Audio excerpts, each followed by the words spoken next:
नमस्कार। Gastritis, enteral gastritis या फिर इरोजिव गैस्ट्राइटिस या फिर इरोजिव एंट्रल गैस्ट्राइटिस, इसके साथ में GERD, लेक्स LES, patulous LES, reflux oesophagitis, acid reflux, duodenitis या फिर IBD में, क्रॉन्स में गैस्ट्रोडियोडिनाइटिस या इलियाइटिस या फिर कोलाइटिस। ये जो समस्याएं हैं, इन समस्याओं का ट्रीटमेंट डाइट के साथ कैसे किया जा सकता है, ये हमने कई लोगों पर बहुत अच्छे तरीके से अच्छा फॉलोअप करा करके देखा है कि डाइट बहुत ज्यादा इंपॉर्टेंट रोल प्ले करती है। अगर आप इन समस्याओं से जूझ रहे हैं, इनको ठीक करना चाहते हैं, तो डाइट की थेरेपी बहुत ज्यादा आवश्यक है। साथ में उस खाने को जो आपने खाया है उसको पचाने के लिए थोड़े व्यायाम की आवश्यकता है और कुछ उपचार जो आपकी आंतों की सूजन को दूर करेंगे, जो आपके आमाशय में बढ़ी हुई गर्मी को कम करने का काम करेंगे और इसके साथ में लाइफस्टाइल में कुछ करेक्शंस की आवश्यकता होती है, जैसे सवेरे जल्दी जागना, रात को जल्दी सोना और शाम के खाने को जल्दी खा लेना, सेडेंटरी लाइफस्टाइल लीड नहीं करना।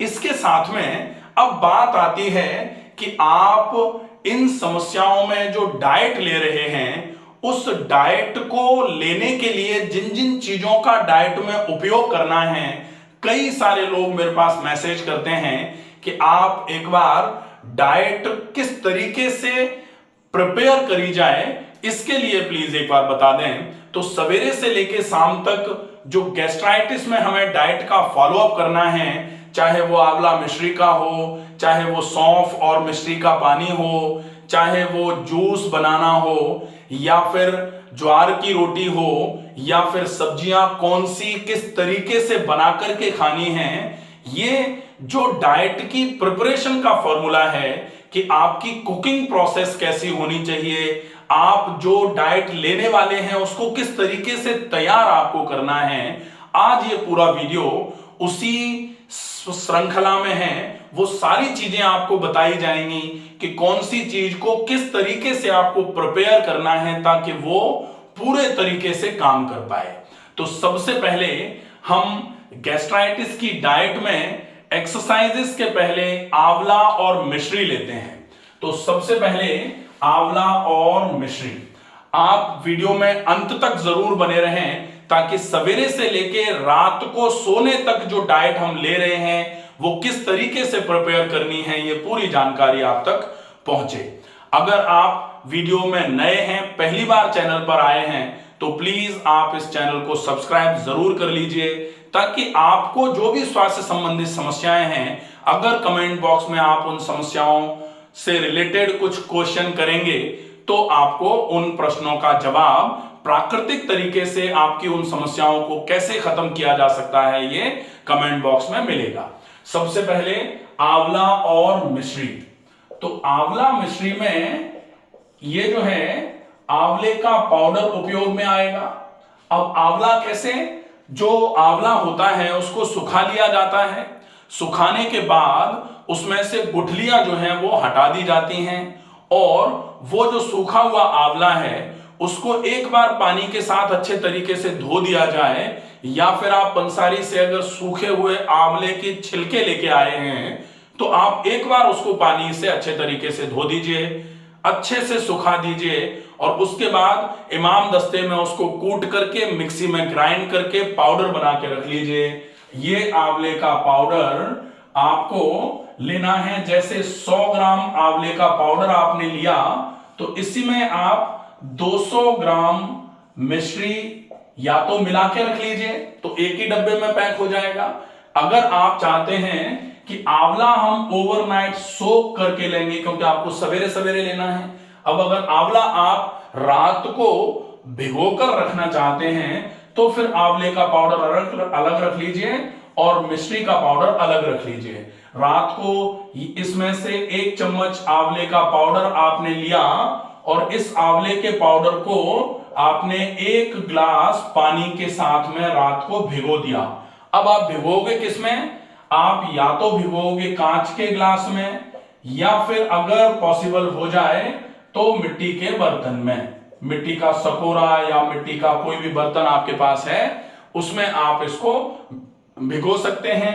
इसके बाद में सवेरे जैसे ही जागेंगे इसको अच्छे से चलाएंगे, और चलाने के बाद इसमें जैसे 1 चम्मच आंवला था तो कम से कम 1.5 चम्मच मिश्री मिला लेंगे, और फिर इसका एक शरबत बनेगा 1 ग्लास। वो आप शरबत अच्छे तरीके से जब आप मॉर्निंग रूटीन पूरा कर चुके होंगे, morning routine by doctor Ramakant Sharma पूरा वीडियो है, उसके बाद आप इसको पिएंगे। नशे करने के बाद इसको पीना है, फिर आप व्यायाम करेंगे। तो आपने ये आंवला और मिश्री लिया। आंवला एंटी इंफ्लेमेटरी होता है, एंटी ऑक्सीडेशन की बहुत अच्छी इसमें प्रॉपर्टी है। इस तरीके से आंवले और मिश्री को आपको लेना है, ठीक है। अब इसके बाद व्यायाम कर लिया था। व्यायाम करने के बाद गैस्ट्राइटिस के केस में हम क्या लेते हैं? सौंफ और मिश्री का पानी लेते हैं। तो सौंफ को क्या करना है, जैसे मोटी वाली सौंफ इसमें लेके रख लेनी है। मोटी वाली सौंफ को किस तरीके से आप सौंफ का पानी प्रिपेयर करेंगे? 2 तरीके हो सकते हैं। तो सौंफ के पानी को क्या करना है, सौंफ अगर आपने वैसे ही मोटी वाली सौंफ रखी है तो आप 1 चम्मच सौंफ जो है 1 ग्लास पानी में रात को भिगो दीजिए। रात को सौंफ को भिगो दिया, सवेरे सवेरे सौंफ फूल जाएगी, और वो फूली हुई सौंफ जो है उसको आप पानी को निकाल दिया अलग, और उस सौंफ में थोड़ा पानी डाल करके मिक्सी के मिक्सर में डाल करके उसको अच्छे से चर्न कर लेना है, और फिर आप वो पूरा पेस्ट जो बनेगा वो पानी में मिला करके उसमें आप आधा चम्मच मिश्री डाल करके सौंफ और मिश्री का पानी लेंगे, ठीक है। अब ये सौंफ और मिश्री का पानी क्या करेगा? सौंफ एंटासिड होती है, मिश्री एंटासिड के साथ में एनर्जी ईल्डर होती है। तो व्यायाम करने के बाद आपके शरीर को ऊर्जा मिलेगी, और जो गर्मी पैदा होने वाली होती है, सवेरे सवेरे से ही पेट गर्म होना चालू हो जाता है। इन दोनों का मिश्रण 1 ग्लास पानी के साथ लेने से आपके पेट में गर्मी नहीं होगी। तो ये सौंफ और मिश्री का पानी हो जाएगा। इसके बाद मुनक्के और अंजीर। तो मुनक्कों को अच्छे तरीके से धो करके, अंजीर को अच्छे तरीके से धो करके, कोशिश अगर हो जाए तो धोने के बाद उसका बीज निकाल करके फिर साफ पानी में भिगो दिया जाए रात को, और वो सवेरे सवेरे या तो सौंफ और मिश्री के साथ में ही, या फिर सौंफ और मिश्री लेने के 15-20 मिनट के बाद में उसको खाया चबा करके, और पानी को, जो पानी जिस पानी में भिगोया था उस पानी को पी लेना है। इसके बाद जो गैस्ट्राइटिस का प्लान है उसमें इतना लेने के बाद आप फ्री हो जाते हैं। अब आप स्नान कर लीजिए, पूरा अपना जो भी काम है वो कर लीजिए। फिर आपके ब्रेकफास्ट की बारी आती है। तो ब्रेकफास्ट में सामान्य तौर पर जब वेजिटेबल दलिया या वेजिटेबल खिचड़ी की बात आती है तो लोग कहते हैं कि वेजिटेबल दलिया तो कुकर में ही बनाया जा सकता है, क्योंकि खुले में उबल नहीं पाता है वो, या फिर वेजिटेबल जो खिचड़ी है वो कुकर में बनाते हैं तो ही दाल अच्छे तरीके से पक पाती है, खुले में बनाते हैं तो दाल अच्छे से पक नहीं पा रही है। अगर आपके साथ भी ऐसा हो रहा है तो आप जो भी दलिया या फिर जो दाल आपको खिचड़ी बनानी है उसको ओवरनाइट सोक कर लीजिए। आप रात को पानी में भिगो के रख दीजिए, तो पानी के कांटेक्ट में आने के बाद वो फूलना चालू हो जाएगी, सवेरे तक वो फूली हुई रहेगी, और जब आप खिचड़ी बना रहे हैं या दलिया बना रहे हैं तो वो अच्छे पानी में धो करके आप रात को भिगोइए। रात को भिगोने के बाद, धोने के बाद पानी को फेंक दिया, फिर साफ पानी में भिगोया था, ढक करके भिगो के रखिए। उसके बाद जब आप खिचड़ी या दलिया बना रहे हैं या दलिया बना रहे हैं तो जो दलिया आपने रात को भिगो के रखा था उस दलिया को पहले आप सब्जियां डाल करके जो बनाते हैं ना, कि पहले थोड़ा सा गाय का घी या सरसों का तेल डाला, उसके बाद उसमें थोड़ा जीरा डाल लिया। जीरा डालने के बाद जो कटी हुई सब्जियां थी, लौकी, तोरई, टिंडा, आधा टमाटर डाल सकते हैं, आधा चाहे तो उसमें आलू डाल सकते हैं, और उसके बाद फिर अच्छे तरीके से उसको चलाया। उसमें थोड़ी सी अपने हल्दी डाल दी, थोड़ा सा उसमें हल्का सा हींग डाल दी, और अगर आप यहां हींग नहीं डालना चाहें तो हींग आप बनने के बाद भी थोड़ी सी डाल सकते हैं, ठीक है। थोड़ा सा सेंधा नमक का उपयोग कर लिया, और उसके बाद जो आपका दलिया या जो दाल और चावल थे वो आप उसमें डाल दीजिए जो आपने ओवरनाइट भिगो के रखे थे।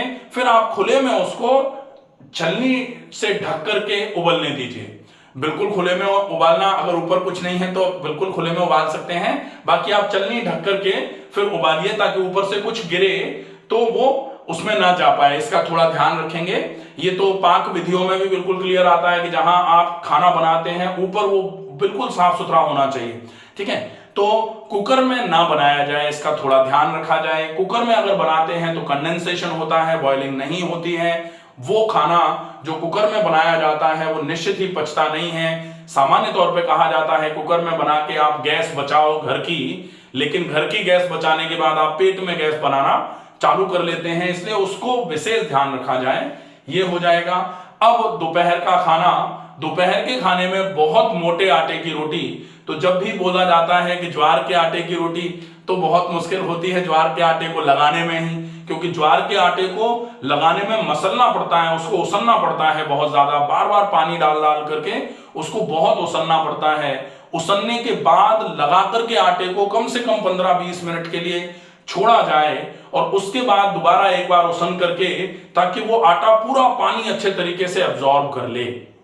उसके बाद आप उस आटे की रोटी को ऐसे करके या फिर आप बेल करके अच्छे से बना करके और उस रोटी को ढंग से सेकें, धीमी आंच में सेकें, इसका विशेष ध्यान रखा जाए। और उसके बाद जो आप सब्जी बना रहे हैं, सब्जी को भी वो खुले में ही बनाया जाएगा, ध्यान रखा जाए। लौकी, तोरई, टिंडा, परवल, कद्दू, ये सब्जियां ही बहुत उपयोगी हैं। इसमें अच्छी मात्रा में हल्दी का उपयोग किया जाए, जीरे का अच्छी मात्रा में उपयोग किया जाए, सौंफ का उपयोग किया जाए और नमक में सेंधा नमक कम मात्रा में उपयोग में लिया जाए। यह आपकी सब्जी हो जाएगी दोपहर की। फिर दोपहर और शाम के खाने के बीच में आप 2 बार कुछ ले लेंगे। एक बार तो फल ले लीजिए और दूसरी बार आइदर नारियल पानी ले सकते हैं और सौंफ का पानी ले सकते हैं। और फिर शाम का खाना जो है जैसे आपने दोपहर में बनाया था वैसा ही खाना, या अगर शाम के खाने के बाद आपका पेट बहुत भारी हो जाता है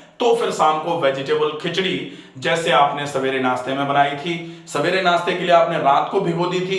अगर आपको आज लग रहा है कि आज शाम को हमें खिचड़ी खानी है तो खिचड़ी शाम को बनानी है, तो दाल और चावल को जो शाम को बनानी है उसको दोपहर के आसपास या सवेरे ही आप भिगो के रख दीजिए, ताकि वो अच्छे से पानी में फूल जाएंगे और उसके बाद जब आप उसको खुले में बनाओगे तो वो अच्छे से पचने के लायक हो जाएगा। ये आप ध्यान में रख सकते हैं। इसके बाद रात को सोने के पहले आप सौंफ और पानी ले सकते हैं। सौंफ का दूसरा तरीका जो था वो था कि एक तो सौंफ आप रात को भिगो करके सवेरे सवेरे फूल जाए तो मिक्सी में चर्न कर रहे हैं। दूसरा है सौंफ का पाउडर बना के रख लीजिए, सौंफ का पाउडर बना के रख लीजिए, मिश्री का पाउडर बना के रख लीजिए। आधा चम्मच सौंफ का पाउडर, लगभग आधा चम्मच मिश्री का पाउडर 1 गिलास पानी में घोल करके पूरा बिना छाने आप उसको पी लीजिए, वो भी सेम इफेक्टिव माना जाता है। तो ये पूरा रूटीन है सवेरे से लेके शाम तक का डाइट का। इस तरीके से आपको अपनी डाइट को प्रिपेयर करना है। कोशिश करना है कि ये जो अच्छे तरीके से बनाया हुआ भोजन है इसको अच्छे तरीके से ही खाया जाए, क्योंकि खूब अच्छे तरीके से बनाया हुआ है, लेकिन अगर हम खाने में जल्दी करेंगे तो निश्चित ही वो भी हमारे पाचन तंत्र के स्वास्थ्य को खराब करने में बहुत ज्यादा सहायक सिद्ध माना जाता है। तो आपको इन बातों पर विशेष ध्यान रख करके अपने खाने को बनाना है या बनवाना है और उसका अच्छे तरीके से उपयोग करना है, ताकि पाचन तंत्र पर कम से कम लोड पड़े, पाचन तंत्र इस खाने को अच्छे तरीके से पचा ले, ताकि बाकी का समय पाचन तंत्र में जो प्रॉब्लम आ रही है उसको हील करने में पाचन तंत्र लगा पाए। जो खाना हमने खाया है अगर उसी को पचाने में पाचन तंत्र व्यस्त रहेगा तो डेफिनेटली प्रॉब्लम्स बढ़ती जाएंगी। आशा है ये वीडियो पसंद आएगा, ज्यादा से ज्यादा लोगों तक इस वीडियो को पहुंचाएं। स्वस्थ रहिए, सुरक्षित रहिए। धन्यवाद।